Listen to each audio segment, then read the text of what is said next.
It was 2 weeks ago, Biden administration announced the sweeping student debt forgiveness plan.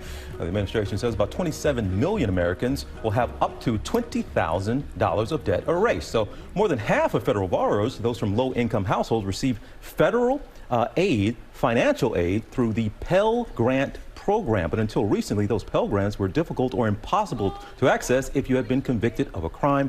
That's a policy that critics say excluded a number of Black and Hispanic Americans from accessing higher education. So here to discuss all of this is Deanna Hoskins, President and CEO of JustLeadershipUSA. It's a social justice organization that advocates for those impacted by the legal system. Deanna, thank you for being with us. You say that this debt relief plan does not go far enough because it doesn't provide that loan forgiveness to people who were not able to access Pell Grants. Tell us who has been most impacted. Thank you for having me. Good afternoon.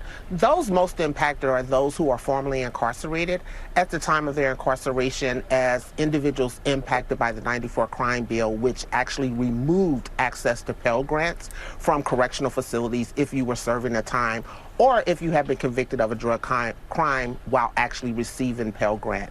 So there's a myriad number of individuals that was impacted by the war on drugs that either had their opportunity to access to education delayed or denied that could not be part of the Pell Grant opportunities that were afforded to us. And Deanna, so many of those folks who weren't able to get Pell Grants and couldn't get federal aid, even if they wanted to go ahead and get an education and chose another route, what kind of situation did they end up with because they ended up maybe having to get a loan that was higher interest rate and ended up in a worse position?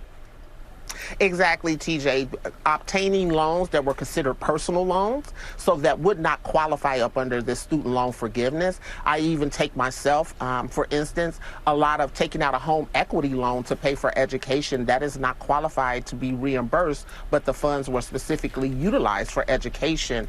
So not having that access, they're still excluding a large segment of the population that was mostly impacted by a policy that our now president, when was senator, actually sponsored. And Deanna, you say here that education is the great equalizer when it comes to people who've been convicted of crimes, who are looking for a new start, for a way to get out of this cycle of crime. And you have a very personal story that proves that point. Yes, thank you, Amy. Actually having access to education, we know, is a great equalizer to increasing your social economic opportunities, but it's also a public safety issue that people aren't forced back into a survival mode of crime.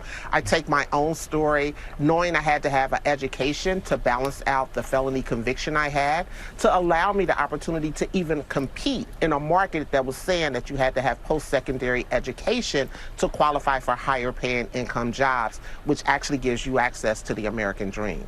Deanna, remind our viewers, I mean, through your research, this is what you advocate for. What do we know about education when it comes to and the impact on recidivism rates? It's in our this country's best interest to make sure we give people who are incarcerated or had been incarcerated access to education. Yes, thank you, TJ. I think when the president announced this initiative, he stated that being incarcerated should not be a denial of access to education once you're released. Well, in reality, you want that person to become educated before release so that they're prepared to become a productive member of society, which again increases the opportunity of public safety, that they will not engage in a former mode of criminal activity as they previously did. Deanna, what would you like to see the Biden administration, Congress do to make the change that needs to happen to give people, all people, the opportunity for education?